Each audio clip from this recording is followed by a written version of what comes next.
Hello everyone. It's been 150 days of Model 3. I thought I'd put together a video, kind of go through some of the things I like, maybe a couple of the things that I don't like, and really just share my experiences through the first 5 months of ownership of a Tesla. First, starting with the car itself. I mean, I really can't say enough good things from the way the car looks to the way the car performs, the instant torque factor, really just everything about it, inside and out, absolutely just top notch.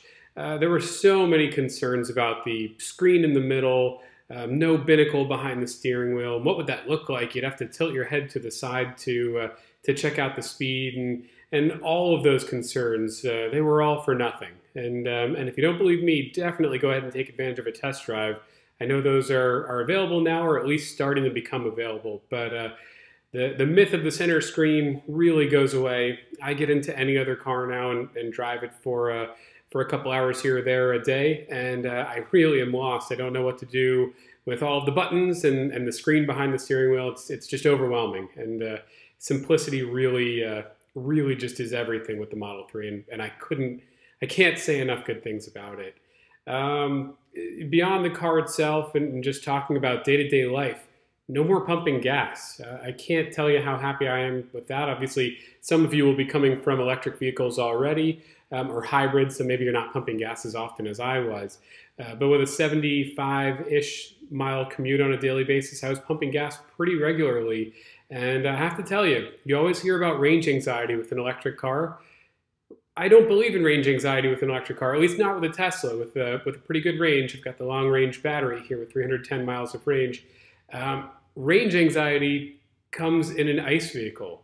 It's when you're driving home and you're low on gas after work and you just want to get home for dinner, so you go ahead and just head home. You don't stop for gas, and the next morning you sleep in a little bit, of course, and you've got an important meeting, and you look down at the gas gauge and realize you might not make it to work. So range anxiety exists, but I think it's for ICE cars.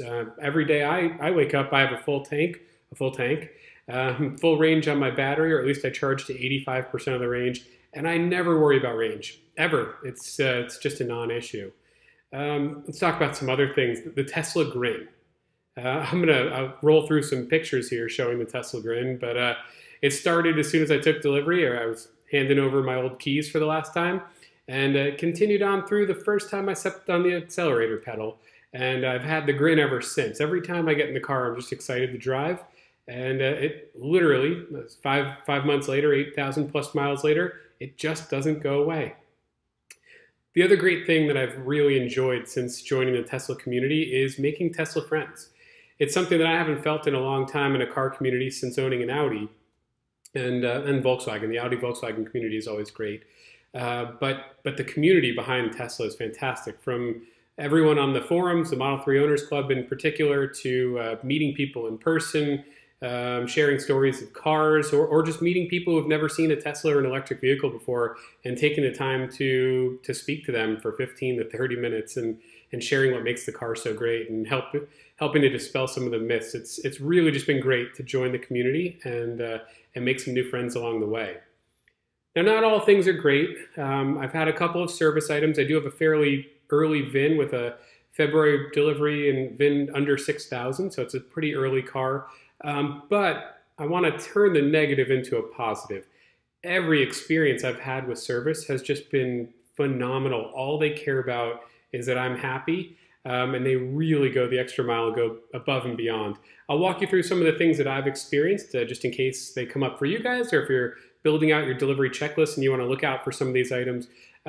First and foremost, at delivery, I had two issues with the car. One was a scratched glove box door. None of us noticed it. It was actually basically impossible to see. It was on the left-hand side of the glove box, blocked from vision behind the screen. And of course, the interior of the car is black and the deliveries are mostly inside. So it was just really hard to see. I didn't see it till I got home.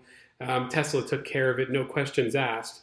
And in addition to that, the car was delivered with a charge port error on the screen, but the car charged fine. So they told me in advance before I came in, the car would need a new charge port, and gave me the choice. Do I want to take delivery, or do I want to wait for that new charge port to come in And certainly they guaranteed me that nothing was actually wrong with the charge port. It was some kind of sensor issue. So I opted to take delivery. Waiting so long for the car, I didn't want to wait any longer and didn't worry about the little warning message on the screen. Amazing. Tesla mobile service comes out, swaps out the charge port. You've never seen anything so crazy with taking apart the back seat, disconnecting the battery, removing the charge port, which looks like it is really wedged in there, and doing it all in the parking lot of my office while I was working. Just truly amazing. Beyond that, I had a couple paint defects as well at delivery. Two primary paint defects. One was a scratch around the T on the hood, and the other was just under the lip of the trunk. Some discoloration. Looked like they might have sanded too far or polished too much in one spot. Not too technical in paint work there, but certainly a defect nonetheless. Really hard to see. You can't see it, or you couldn't see it in the sun. But if a light was shined on it or you looked at it from the right angle, it was pretty glaring and it was a decent size. I actually waited on both of those and didn't report them right away. And for a second, I got nervous. They might think that I did it. And never for a second did they question that. They took care of that about 2 months after delivery. And to take it a step further, while they were at it, they caught a couple stone chips that obviously happened since I had the car, and they took care of those as well, all under warranty. I mean, you just don't get that kind of service anywhere else. It was truly fantastic. While the car was in for the paint work, obviously that couldn't be mobile service. They gave me a Model S85 loaner with Autopilot, so what more could I ask for? You get a Tesla for a Tesla and get some free tolls and free electricity while you're at it. Beyond that, the other two issues I have is one is a sagging A-pillar, or a bulging A-pillar, I should say, is more appropriate. The A-pillar trim piece was replaced, but I will say that the bulge has come back. It appears to be temperature dependent. On warmer days, the bulge seems to expand, and on regular days or after being in the garage overnight, it seems to retract back. So I'm just going to let that one go and see how things pan out. Maybe there's a better part down the road, but be on the lookout for that. It seems like a lot of people have that issue. And then last but not least, I had a sagging trim piece under the steering wheel column. I think the clips were damaged and there was nothing that could be done to push it back up. Again, mobile service came right out, replaced it in my garage while I was at home on that one. Again, what more can you ask for? It was just a cosmetic trim piece, but took care of it right in my garage. So really, again, a couple service issues, certainly a good amount in 5 months, but again, nothing major and all conveniently taken care of, whether I had a Tesla loaner or the majority of the work being done right in the parking lot of my office or my home. In addition to that, just some of the things that have really excited me about the car, maybe I just didn't realize before I got the car, was places entice you to drive electric cars and bring your business. And when we go out to dinner, go to the mall, plug into the destination charger and get free electricity. I mean, what could be better than that? You don't see free gas out there. So really nice and usually preferred parking as well, whether it's undercover or closer to where you're going. Some excitement, having an early VIN and going through the progressions with the car. I was a bit of a unicorn for a while down here in Florida. I really didn't see any Model 3s, and I still remember the day I got on the highway and saw another midnight silver Model 3 with the sport wheels, and officially lost my unicorn status a couple of months ago. But it was a fun run for a couple weeks there, if not a little more than a month, of really being the only Model 3 in sight that I saw on the roads down here. It was a lot of fun. Something else, and really just takes Tesla to the next level. No one else is doing things like this, but it's fun for the kids. And obviously kids can't drive a car. How much fun can they have in the car? Well, you stop at a rest stop, you're on a road trip, you're charging up, or I had a business call in the car, but had my daughter with me and had to entertain her.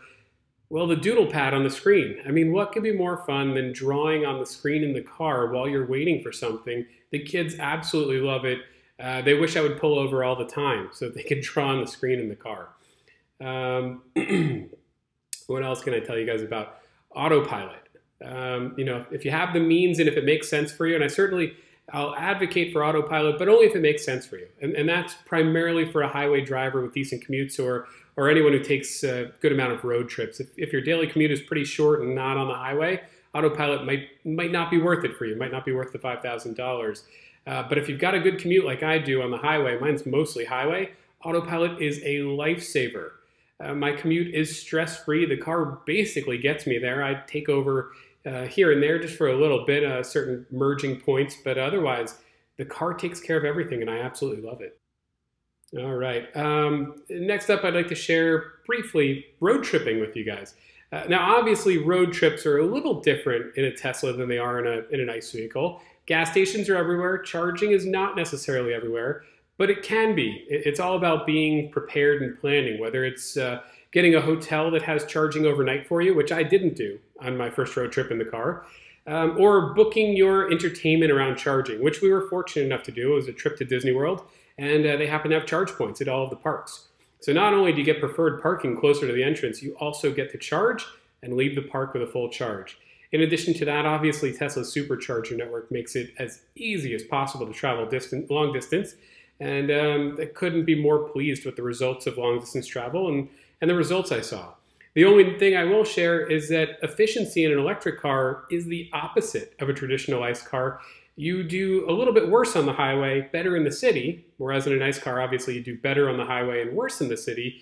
So keep that in mind. If you're going long distance and you're going to be traveling at higher speeds, you will pay a toll for that on your range. So plan accordingly. All right, wrapping up here, just a couple more thoughts I want to share with you guys. Again, 150 days, 5 months with the car. If I had bought a BMW 340i the day that I bought my Tesla instead, I would have spent an extra $959 in fuel above and beyond what I spent on electricity on the Model 3. That is staggering. Really, when you play out the total cost of ownership, incredible numbers. Over a 6-year period, you're approaching and going beyond likely $12,000 in saving over comparable cars. And if gas prices keep rising, even more over time. So love, love, love charging at home. I mentioned before, always waking up with a full tank, but also the cost savings that come with it. Can't beat it. So let me just wrap up with my last and probably my favorite part about the car, and it almost isn't even the car itself. It's what the car becomes. In 150 days, I think I've had 7 different software updates. They were hot and heavy in the beginning, and now they've spread out a little bit. But how many other cars can you say get better over time? My car now has 8,500 miles on it, and it is better than the day I got it. Not worse, not the same, absolutely better, and it will continue to get better, and you just can't put a price on that. It's truly incredible. And just to highlight some of the updates, improvements to Autopilot, we had pretty rough lane changes when it first started. Now it is like butter. It's like a human driver switching lanes. It's absolutely incredible to seeing the cars around you on the screen, Wi-Fi support, Summon, which just got activated a couple weeks ago, a week and a half ago or so, cabin overheat protection, the auto wipers, the list goes on and on and on. The new card structure to swipe away and the wipers that don't stay on and annoy you, the card slides away after the single press, just feature after feature after feature that keeps getting improved. And we just saw yesterday an update to the Tesla website, which shows some improvements that might be just down the road for navigation, moving turn-by-turn directions from the right to the left. Just subtle touches, but traditionally you buy your car from any other manufacturer, and that's the car you're going to have for however long you're going to have it. It's not going to get better. It's only going to get worse with age, and Tesla just is the exact opposite. So really, again, I just can't say enough good things. I just wanted to take a few minutes to share with you guys 150 days of Tesla, and I hope you enjoyed it. Thanks, everyone. If you like this video, please subscribe to my channel to see more videos like it. If you're buying a Model S or Model X, you can use my referral link to get free supercharging. Please see below in the description.